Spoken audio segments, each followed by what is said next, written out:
Welcome back to the Becoming Relentless podcast. We have a very exciting episode for you guys today.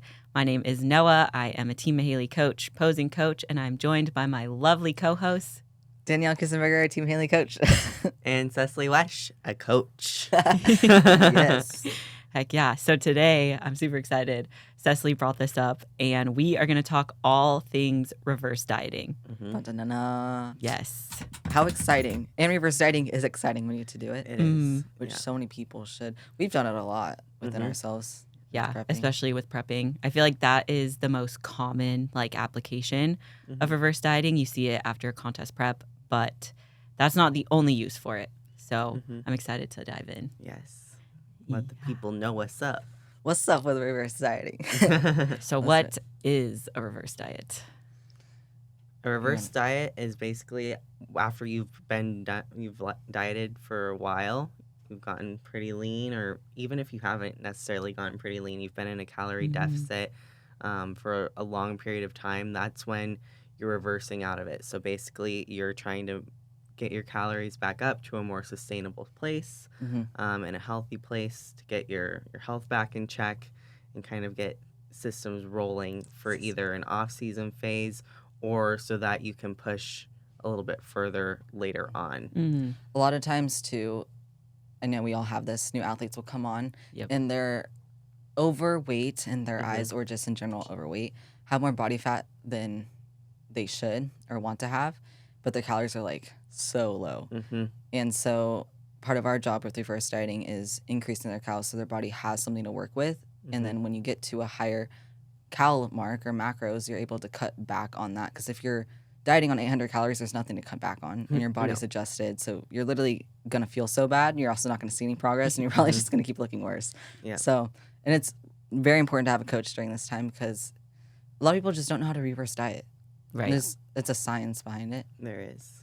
I think, do you guys think with a lot of the athletes that you get coming in that you have to reverse diet them off the bat? Is that the most common that you see? Yeah. Yeah. But I think it's very fun because not only is it exciting for us as we see their physique change, because we know what's about to happen when we get their first photos to us, but it's exciting for them because they slowly they're trusting the process, trusting us.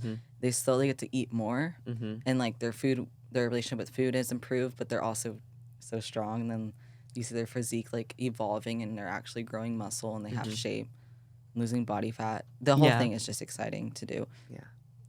Would you, just a question off the bat, do you have more fun with reverse dieting off of someone who's coming out of prep, or just a lifestyle athlete? Definitely lifestyle athlete. Yeah, lifestyle for sure. With I prep, think it's way more emotional. Yes. Way more. Yes. I definitely agree. I think after a contest prep, you've pushed for so long, so hard, and you've probably dug really deep, and you've had to go to the extreme.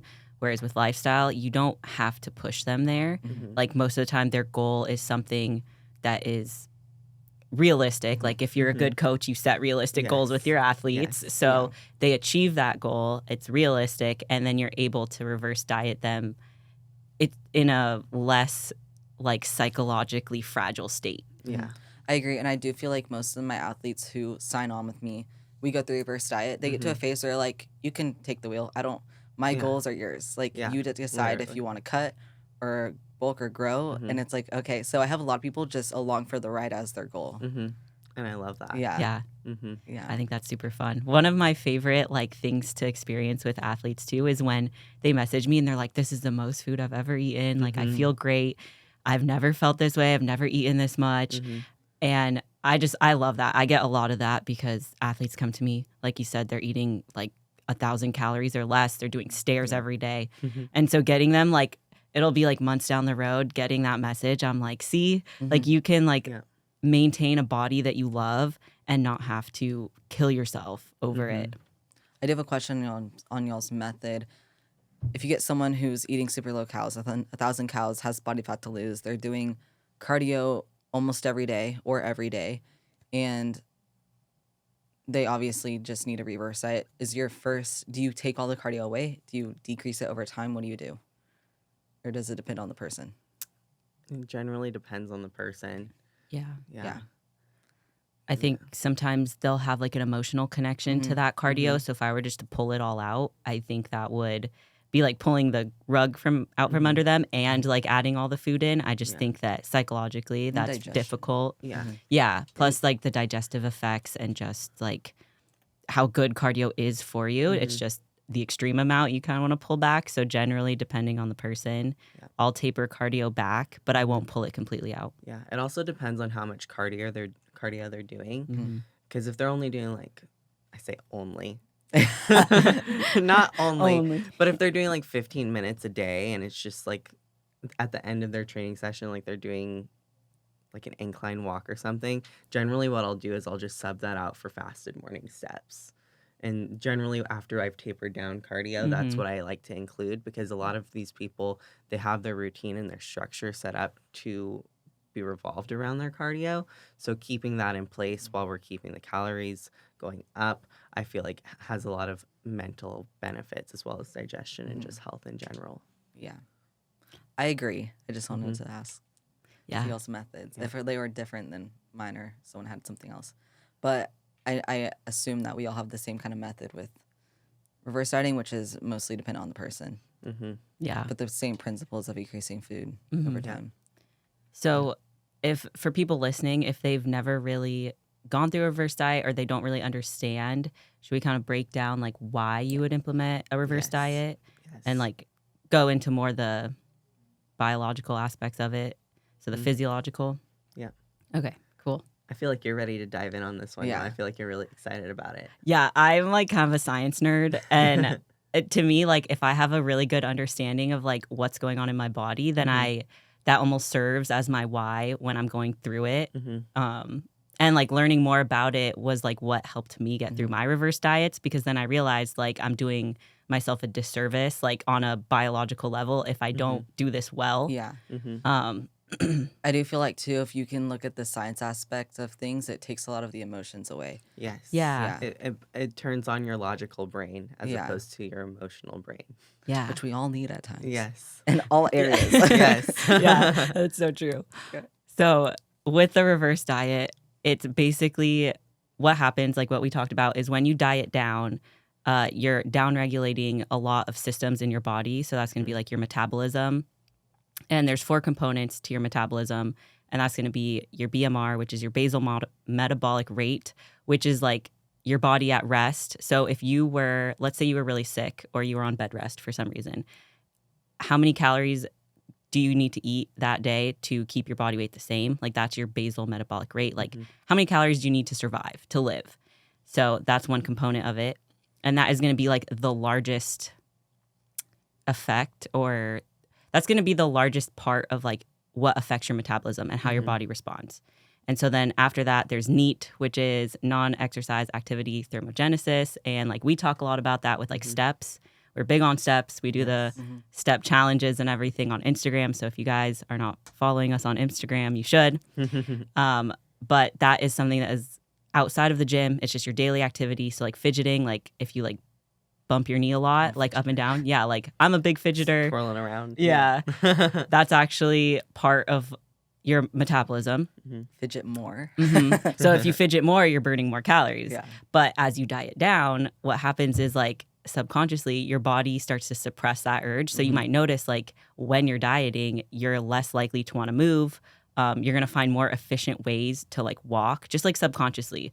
Like your body's trying to conserve energy. So your NEAT will go down, which is like another down regulation. And then, so those are the 2 components, BMR, NEAT. The other one is thermic effect of food. And then the 4th one is thermic effect of exercise. And the order that I listed them is actually the order of importance. So a lot of people put a lot of emphasis on exercise. But what they don't realize is like that is literally just like an hour or 2 hours of your day. The rest of your day matters more. And if you're trying to lose weight, but you're very sedentary, like going to the gym and exercising isn't going to burn as many calories as you think it is. And it's quite literally like the last on the list of like where it affects your metabolism. So when you're dieting down, like, and you get really tired with training and everything else, the effort that you put into training is also going to naturally decrease unless, you know, you're like us and you are tracking your logbook, you're tracking your lifts, and you're purposefully making sure that you're not downregulated there. But what happens is like at the end of the dieting phase, all of these things have started to come down. So whether that's subconsciously or consciously, like you just feel like shit, to be honest. Like at the end of a dieting phase, you just kind of don't feel very good. And those 4 components of your metabolism, they've all come down. They've all downregulated. So what we do as coaches is like we help y'all through that dieting phase by manipulating your NEAT. So we might prescribe a step count to you, and that's going to help you burn more calories throughout the day so that we might not have to prescribe as much cardio. But those are just like ways that we can manipulate those. And track more variables. Exactly. With the thermic effect of food also, the reason why we do high protein a lot of the time, if people ever wondered, like it is a bodybuilder thing, but it's also, it has to do with this component. Protein is the most thermic of all the foods. So it goes protein, carbs, and then fat. To digest fat, your body doesn't take as much energy. Whereas like, I think it's carbs is like a moderate amount of energy, and then protein's a lot of energy that it takes to like break it down and digest it. So that's why likely if you're my athlete, you're eating a high amount of protein right now. As much as your digestion will allow. Because I'm trying to help you. So those are the 4 components of metabolism. And I think it's important that people have like a basic understanding of how those all work in conjunction with a dieting phase. And like the way that we coach is like we are going to help you manipulate those variables so that when you get to the end of a dieting phase and they're all downregulated, you're not just going back to normal. You're not just like jumping right back up to what you were eating before, like pulling out all your activity, because then you're going to be in a surplus. Your systems haven't adapted back up. Your metabolism's adaptable. It's not broken. I've said that before. Like at the end of a dieting phase, or if you're a chronic dieter, you're most likely your metabolism's just downregulated, and we have to work to get it back up. Like that. So you said that the last one, which is true, is exercise, right? And a lot of people are like, well, why is it so pushed throughout the community that you need to exercise? Well, if you have a goal of losing weight but staying toned or maintaining muscle mass, the word toned means you have muscle mass. So exercise is going to build your muscle or maintain it. But it's not, it is the last component to actually losing weight. Right. I think, that's a huge point, actually. I love that, because I feel like when you're training, you shouldn't be training to lose weight. Like you should be training to build muscle, to like keep the shape and like build on it. So I like that a lot. Yeah. And it takes time to get bulky, by the way. Yeah. We've been looking for so long where all of us are not bulky. Bulkiness comes with being overweight as well, with a lot of muscle. But exercise is definitely a very important variable. Yeah. Very important, but in regards to losing weight, it's the last. It's the last one. Yeah. But I always ask people, do you want to just lose weight or do you want to achieve your dream physique? Because you can lose weight super easy. Yeah. Achieving your dream physique is much different. That's why people lose weight and they're like, I'm still skinny fat. Yeah. Well, how is your training? You're not training hard enough. Exactly. That's a great point. Yeah. Like we push training so hard because we want to see y'all get to the physique that you have in mind. And that is often like a little bit of muscle or a lot of muscle, depending. And weight training burns calories longer than just your elliptical does. So it's very important to lift. It is. Yeah. I'm not saying training isn't important. It's just like, when you're training, the goal isn't to like burn calories. So when people take pictures of their watches, like after a lift, it's so inaccurate too. I'm like, it's like, your watch says you burned 500 calories, but you probably didn't, and it doesn't really matter. And that varies too, because if you're hitting legs, it just varies too, because the watch is going to count on the time. You're in the gym. What if you spend 30 minutes like on your phone or chatting or trying to pick a song, but you were in there longer? Well, it's probably going to count for more calories because you were just chilling. You're still burning calories in that moment. Yeah. That's a good point. Yeah. Like those long rest periods after a death set. Yeah. Don't talk to me. Oh my gosh. Yeah. Ears are just like ringing. Yeah. I don't know if this happens to y'all, a little off topic, but when I'm training and I'm deep in a set and I open my eyes scatter. Oh, yeah. It's kind of fun. My body convulses. I love when that happens. I wonder if that's like neurological. It is like your nervous system's just like shot. CNS fucked. Because I remember when I first started training, like that didn't happen. Yeah. And I was same. training hard, but I wasn't training like this hard, you know? No. You were just training as hard as you thought was hard. Mm-hmm. But like next year, our training's gonna be so much harder than it is now, just because you teach the body to go to different places. Yeah. Exactly. Hey, I love that. So, like, when people are dieting down, do you think there's a big psychological component too? Huge. Yeah. I think that's one of like the biggest Mhm. like implications. Yeah. I agree. And It's definitely. I would say, like, same with reverse diet too. Mm-hmm. I would say that it's almost even more of I agree, because Yeah. they've never. psychological. You're feeding me more. Yeah. Like everything you read on the internet, everyone teaches eat less so you can burn off your fat, which is not always. Well, and I always like to give the analogy of like you can't cut from a tree stub. Yeah. Yeah. Like if you have nothing to cut from, then where is there to go? Mm-hmm. And if so, we have to build something up to cut from it a lot of times. Yeah. As my stomach growls. I didn't hear that. I heard it. I was like, oh.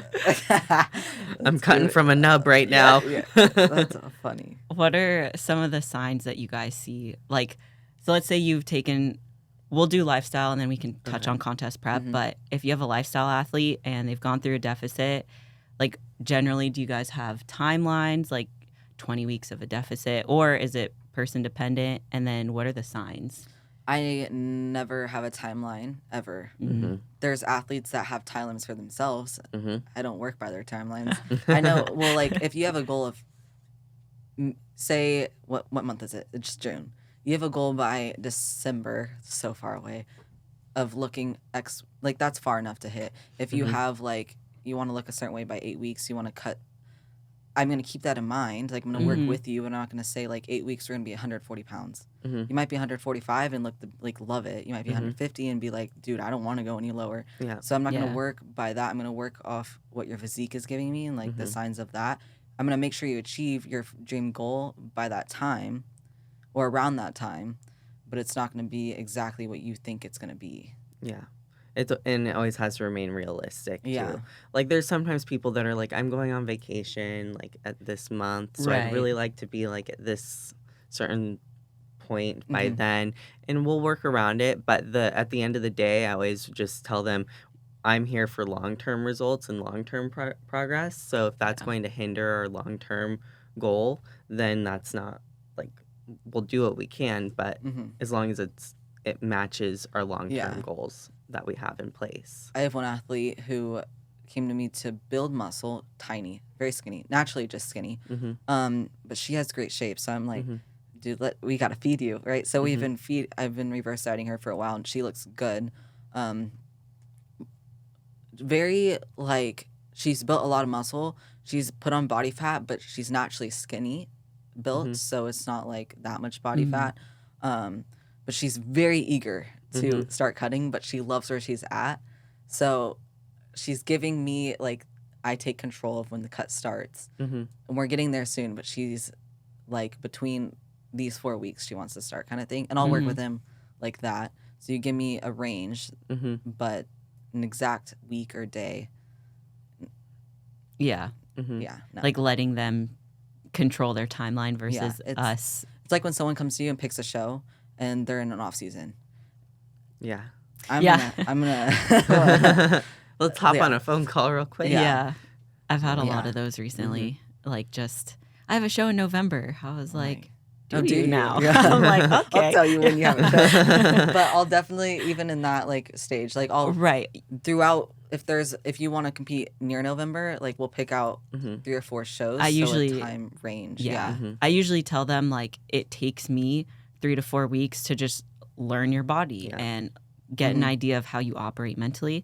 So there's like 3 to 4 weeks of us just starting and like getting into a groove. And then from there, I'm like, we can see. But I was like, November's not actually that far away. It sounds like It's it is. 20 but weeks away. right. For a That's contest the- prep, like that's. So it's funny because like I'm 6 months out ish, but when you say it weeks wise, it is so short. Yeah. It's 20 weeks is nothing. Nothing. Right. Yeah. Yeah. I know. It puts it in perspective. Yeah. So when the lifestyle athlete reaches their goal. So let's say they were going on a vacation. Do you like to have them reverse into the vacation? Like if they've been cutting, how do you set that up so that they're successful with it? So I actually like to, if they're going on a vacation, to be ready like 3 weeks early, like kind of get them to that point so that we can already start the reverse process before they're actually on vacation. Yeah. Because generally when they go on vacation, they want to have a little bit more flexibility. I want them to go and enjoy their vacation and have fun and still, be able to remain cognizant of their goals. But having that little cushion period of already starting the reverse and working calories back up, like 3 to 4 weeks beforehand, I find works really well so that they can, ease into that. They'll be in a better mental place with food at that time as well. Yeah. And their body is just going to be more responsive, because the last thing I would want is for them to go on vacation and maybe go a little bit overboard. And then because we've been pushing a cut so hard, their body is like, what the fuck? Right. Yeah. Yeah. And then I'm sure that just mentally does not feel good for anybody. Exactly. Yeah. And they come back and they're really emotionally tied to food too, because they haven't had that time to like build their mindset.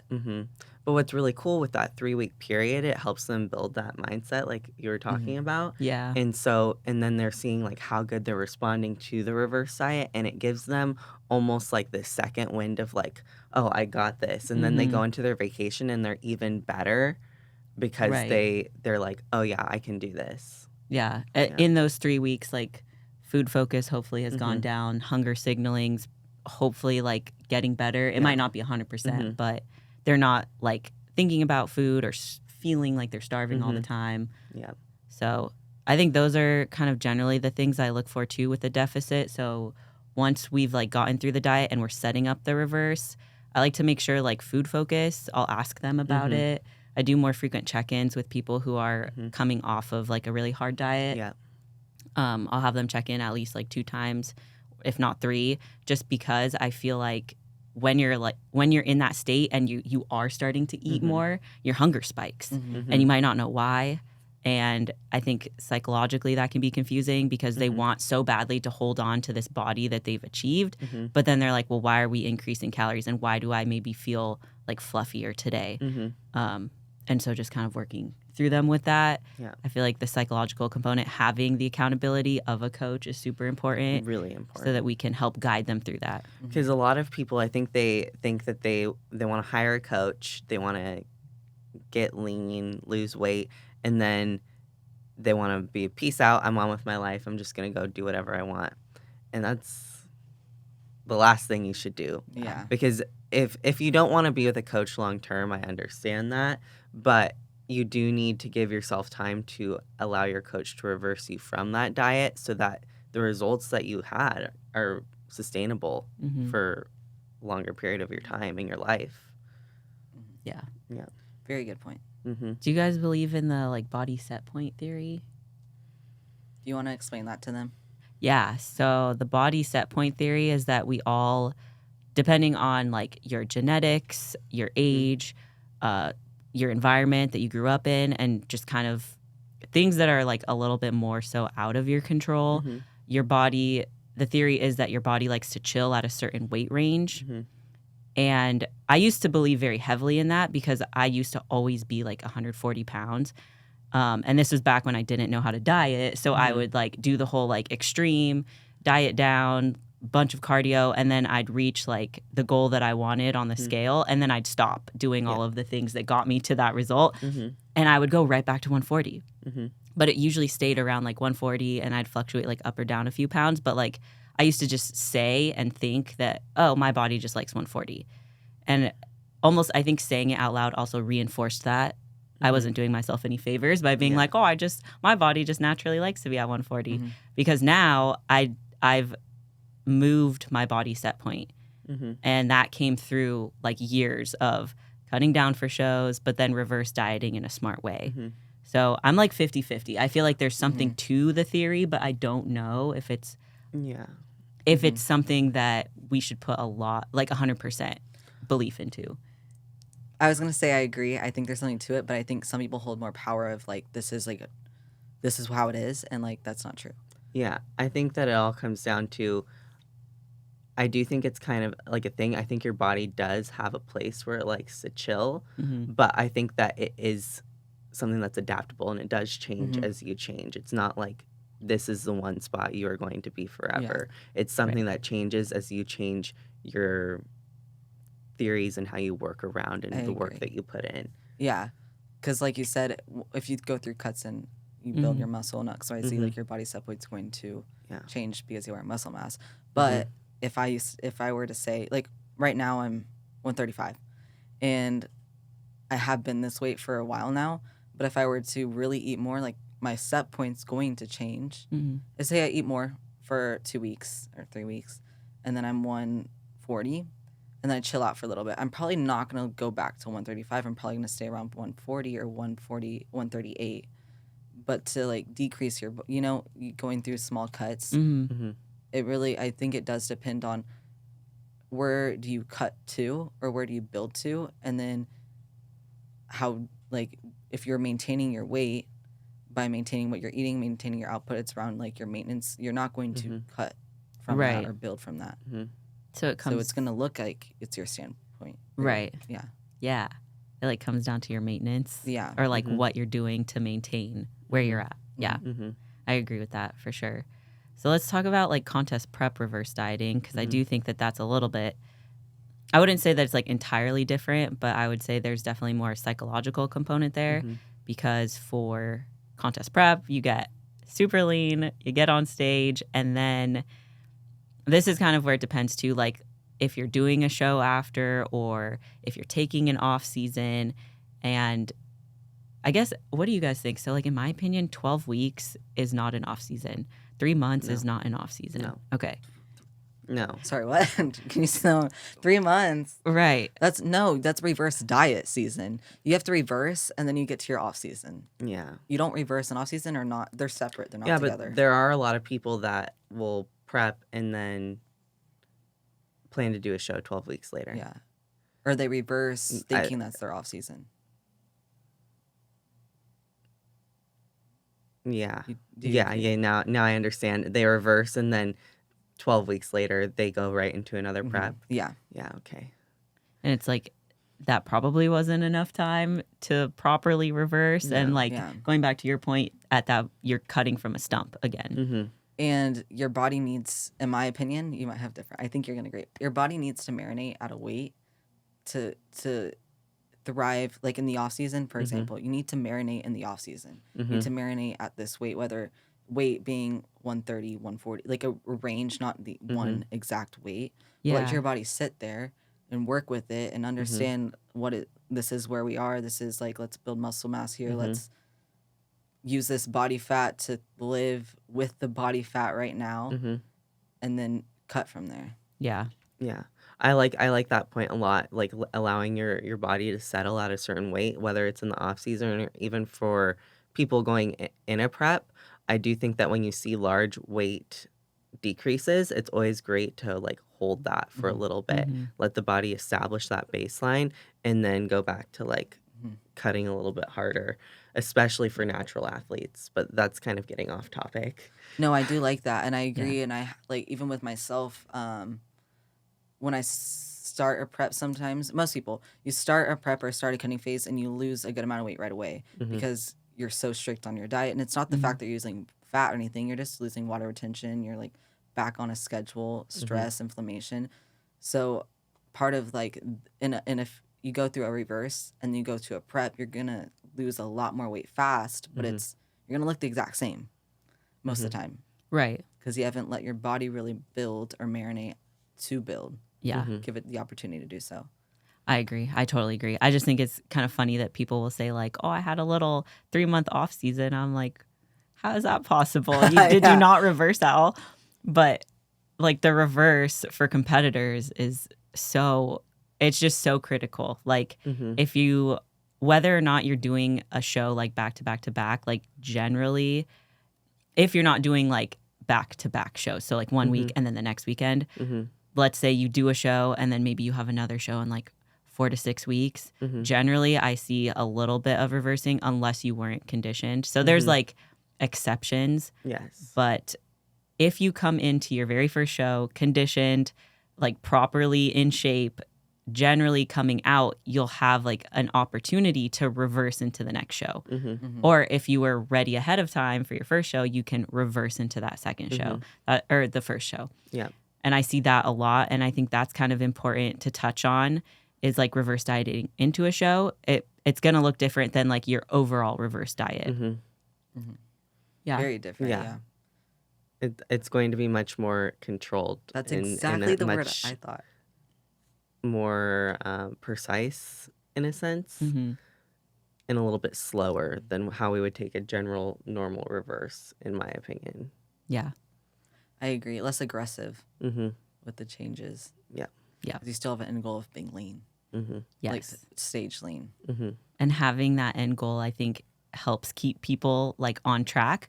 But then once you're done with your shows and you're going into reverse, that's the hardest part that I see for most competitors. Yes. Including myself. Like I would say that's like the hardest part. I feel like for me personally, every time I've failed the reverse, which failed by not hitting it to a T, was because my relationship with food was so bad. But Cessa's been there. Every time I start a prep, my relationship with food is not good. But right now, I don't. It's way better. Yeah. Yeah.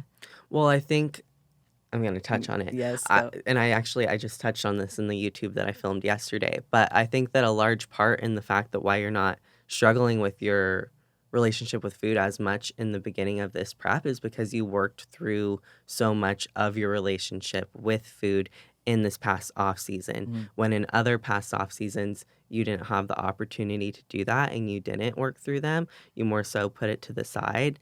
And this year you actually worked through that. And I think that that's why you're having a much more successful relationship with food entering this prep. And I think that that's something that also goes to show the importance of taking off seasons and really using them wisely, not just for growth, but also to build up your mental, because the stronger you can become mentally in your off season, the better your prep is going to be as well. Agree.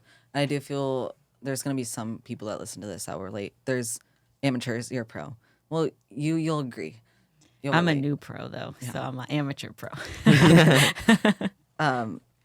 You before you start the prep, you have like operate like a pro if you want to become a pro, which is very true. But you still have a poor relationship with food, and you ignore the fact that it's poor and act like it's good only to come out of the season or go into the season being super food focused, and then you beat yourself up because you're like, well, pros don't. Which let me tell you, there's a lot of pros who almost, I would say like 80 to 90% or 100. No, I can't say 100. 90% probably deal with some type of food issue. People that tell you that pros don't have those kinds of issues or thoughts or even the same struggles as you, that's a load of bullshit. It is. It's a load of bullshit, and I don't know why, but I think that that's something really toxic in our community, is making people feel less than because they have these struggles. Yeah. No matter what industry. That. Yeah.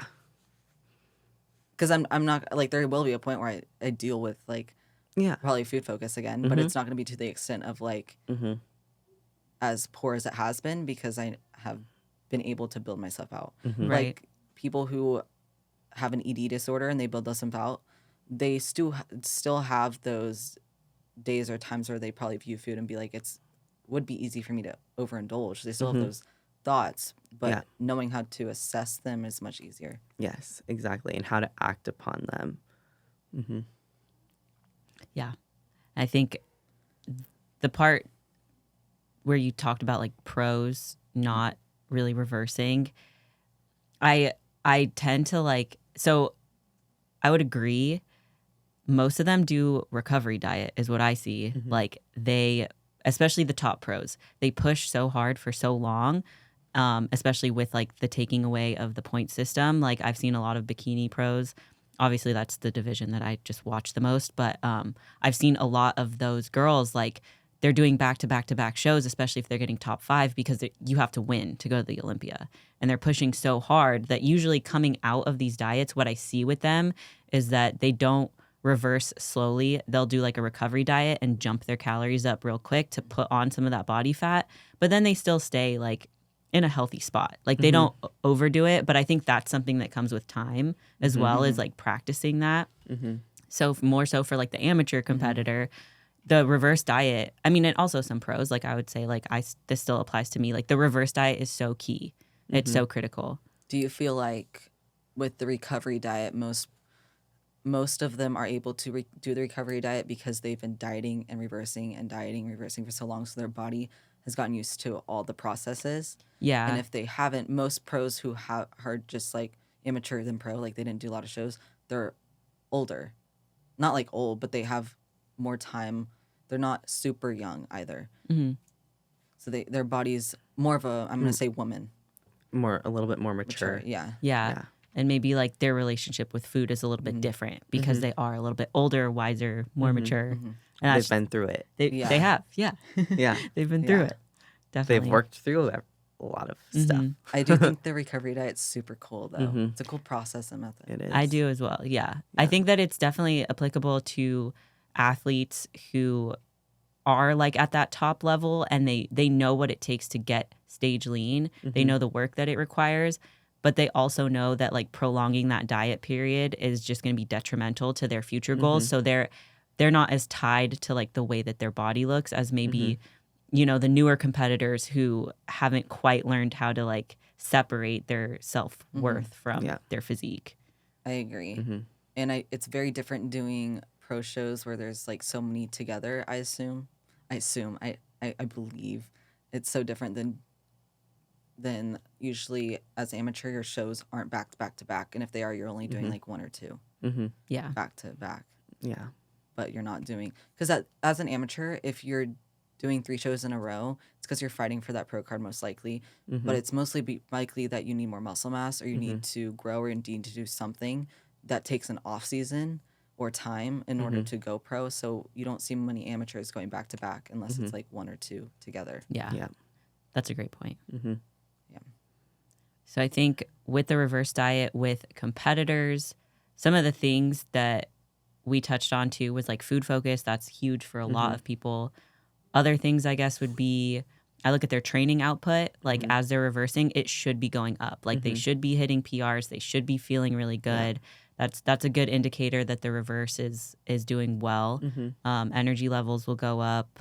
Hopefully like your libido is going up. Your general like feeling good goes up. Like I feel like 6 weeks post show, I'm like, oh, I feel great. But then it's like 12 weeks post show, I'm like, oh, I feel normal. Like, like I'm like actually good. Yeah. That 8 to 12 week mark is when I feel like like it's fun now. Like a human again. Yeah. And your body fat like has like sorted itself out more. So you have little fat where you want it.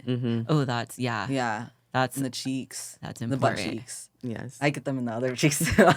Both cheeks. Yeah. All the cheeks. Yeah. I think you said something so good and it just left my brain. Body fat, like the distribution.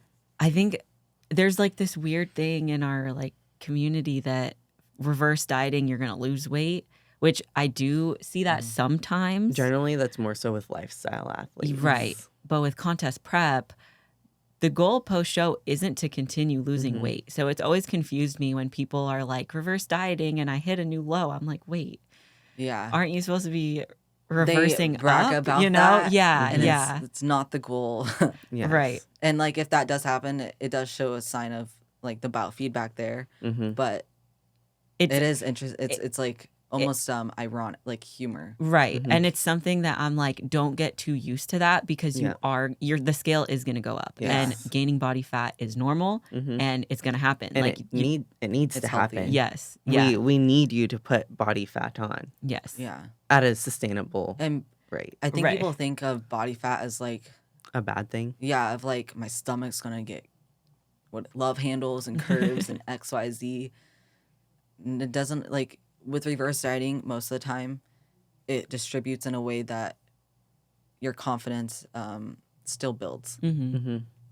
Yeah, if you reverse diet like in a smart way and you do it slowly over time, like and again, like with the guidance of a coach, you shouldn't be gaining like excess amounts of body fat around your waist or your stomach. Yeah. Like it should distribute, like you're saying, a little bit more evenly and like usually for women in places that we like. Yeah. So like our booties. Boobs and boob. Yep. Mine skipped out on the boob side. Same. That's funny. Mine are not real. So. Hey, we love it. But they do get bigger post show, which yeah, is great. Yeah. Yeah. Yeah. That is, I think, off topic. I think that's super fun. Mm-hmm. Yeah.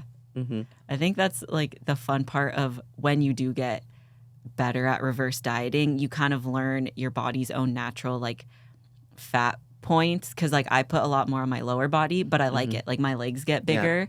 I But love it. I like it. Yeah. The body fat over the muscle. To me, I'm like, oh, I look good. You're I look "Ooh, strong. we juicy now. Yeah. Dude, it looks so good. Yeah. I love it. But I think that after like pushing so hard in a prep, it's so hard to sometimes reframe your mind around that. Yeah. It's just constantly reminding yourself that yes, the goal for the past who knows what, like 25 weeks has been to look leaner and tighter in every single check-in. Yep. But that's no longer the goal. And that's a really big, I think, mind fuck for people is having to come to that realization that the goal has changed. Like they've been searching, they've been looking at their check-ins tirelessly, thinking, we got to get tighter, we got to get tighter. And now the opposite is kind of happening. Yeah. Right. And so it's hard for them to process that. Yeah. I think that's a good segue into like talking about the psychological. 'Cause we talked a lot about like physical of reverse dieting, but the psychological is, and like just the mindset is so huge. And it's hard. It is. It's a lot easier said than done. Yeah. I almost have like a hard time describing it because it is one of those things where like you have to go through it to fully understand. It's just separating your emotions from the logic. The science base really helps me when I'm going through the reverse diet.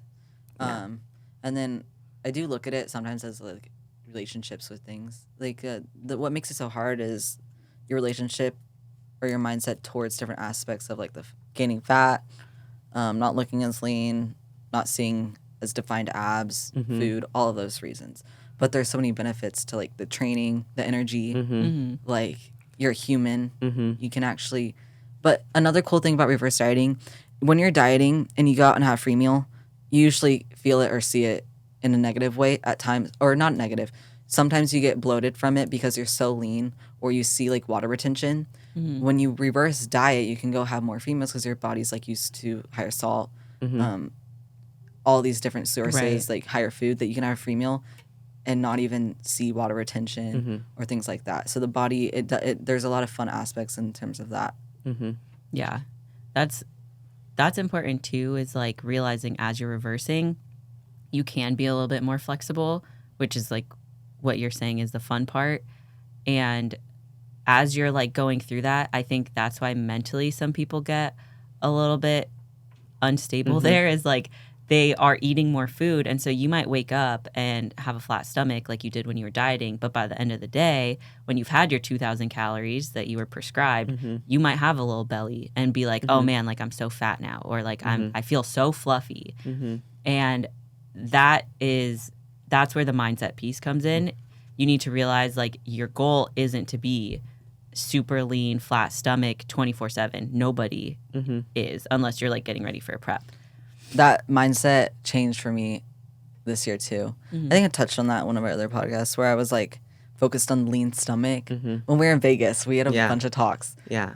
And then I came back and I had a little wake up call and like things changed. And then I realized who gives an F? Like, you know, like you're going to, the reverse diet is a season and you're not going to be like just like belly out.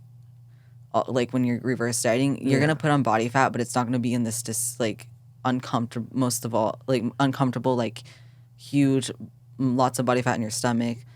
But it's a season, so you can be able to achieve like the physique that you want. Yeah, you also have to be aware that likely your view of yourself is extremely distorted, Very much, and that is something that you're going to have to work through because body image is definitely going to be taking a hit. It already takes a hit during prep. People already have prep goggles on and they see a very distorted view of themselves. I've been there, but it's all about focusing on what is good right now. Yeah. And kind of removing that emotion and knowing that you are viewing yourself in a distorted light. That being aware, like, what I see in the mirror and what I think I see is different than what is actually going on here a lot of times. I agree, and I do think this is another thing on why having a coach is important, because the coach sees everything, the logic, basically. We don't see your emotions.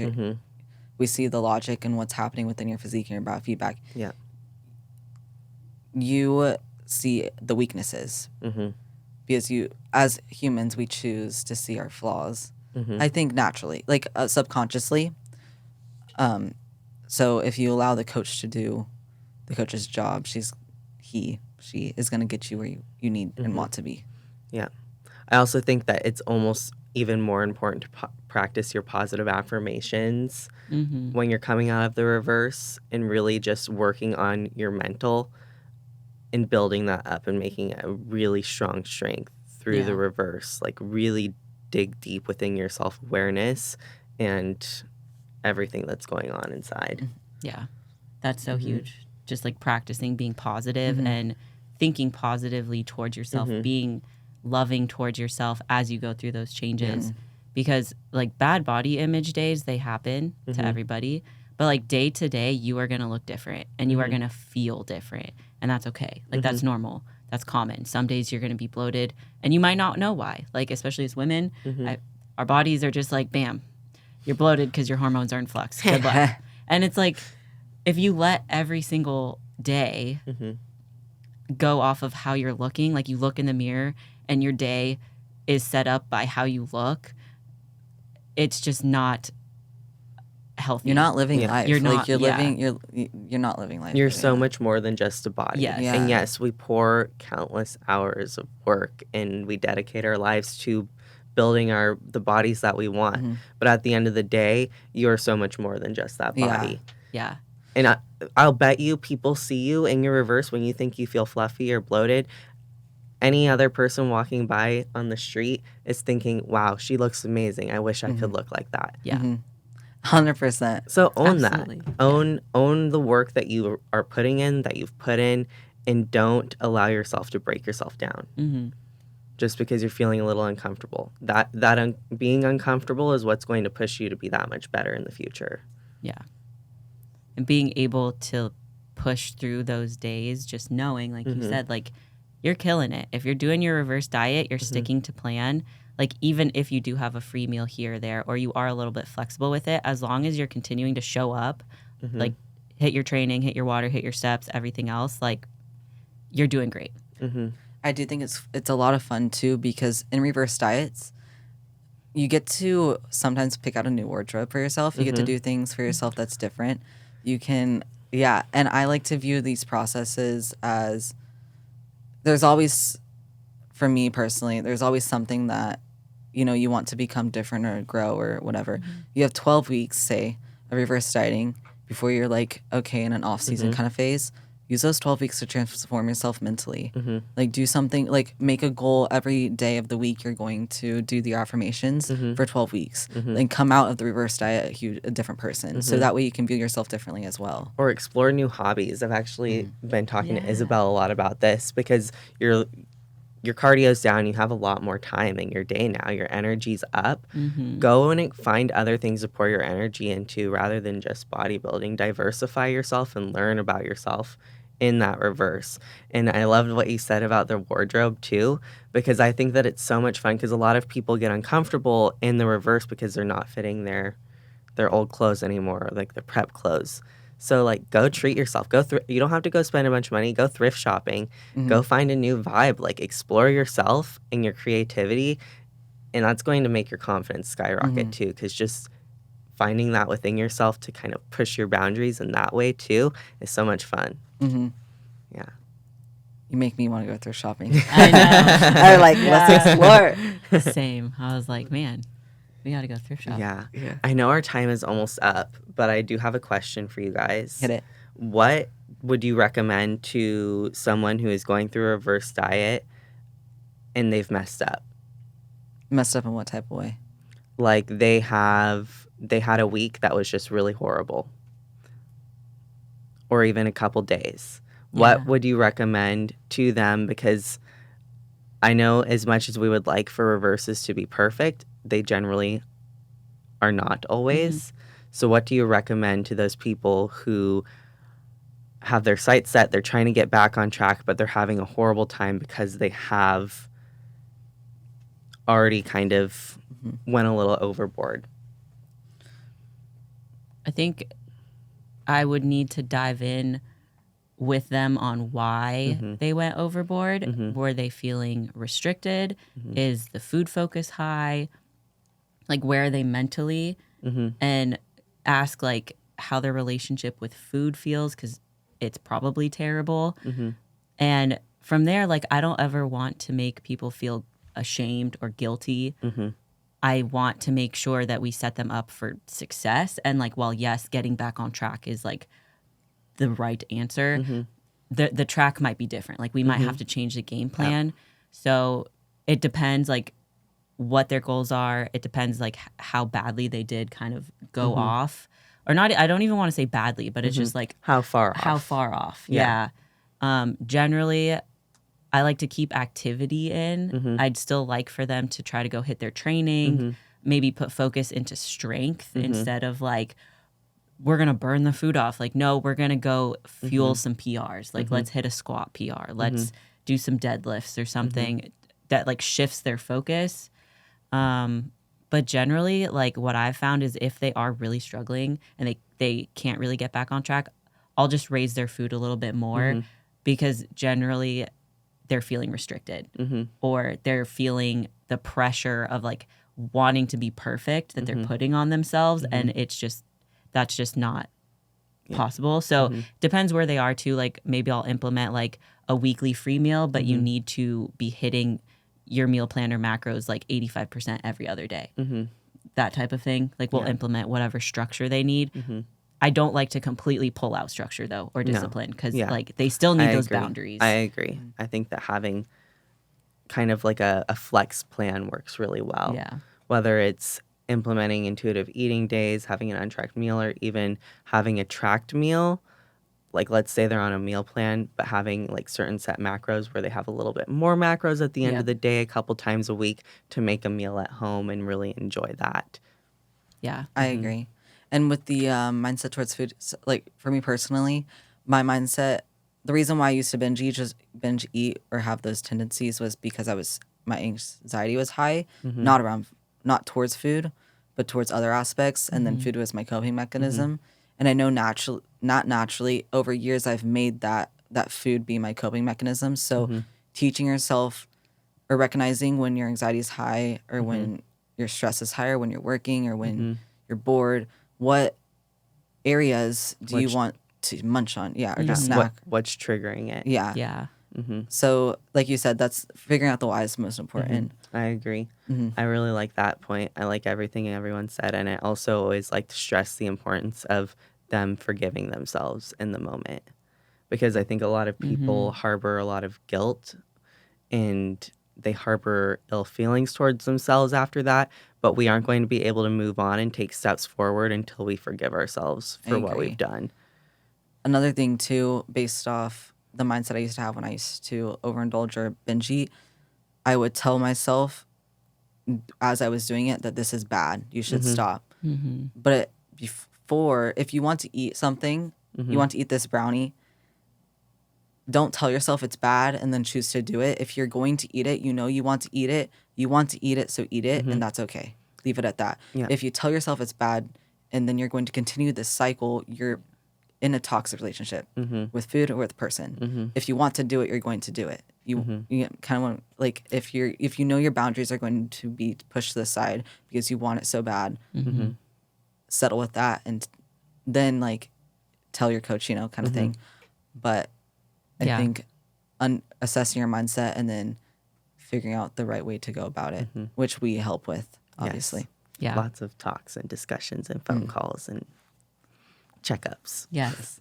That's so important. Like, just being able to have a coach who can be there for you, I think, is also one of the keys for like successfully reverse dieting, because like reverse dieting is just one piece of the overall puzzle. So like, depending on your goal, you might have to go through like a cut, reverse, maintenance, build, cut, reverse. Like you might have to go through this cycle a few times. And so having someone there, like one of us, is very helpful. Yeah.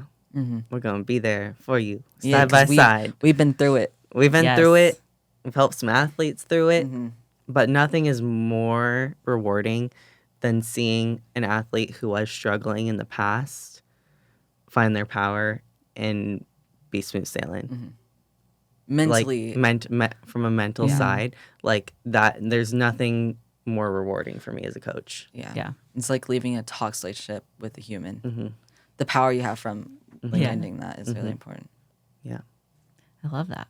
Everything reversing. Yes. I feel like we touched on like pretty much everything, but do you guys Yeah. have anything else? I think that's most everything. Obviously, if y'all have questions, hit us up. If you're in a reverse diet right now, because I know that it's show season. It is show season. It's also beginning of summer, so a lot of people have done their cuts for summer, and now they're thinking like, okay, I'm good. I'm ready to rock and roll. If you need help with your reverse diet, hit us up. We got you. Yep. Yep. 100%. Sweet. All right, guys. Thank you so much for tuning in, and we will catch you on the next podcast. Bye.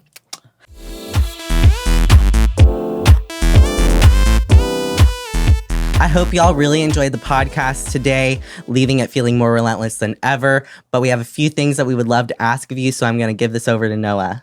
Thank you guys so much for listening. If you could, I know that this is your new favorite podcast. Please leave a 5-star rating and review. Leave any comments and questions below.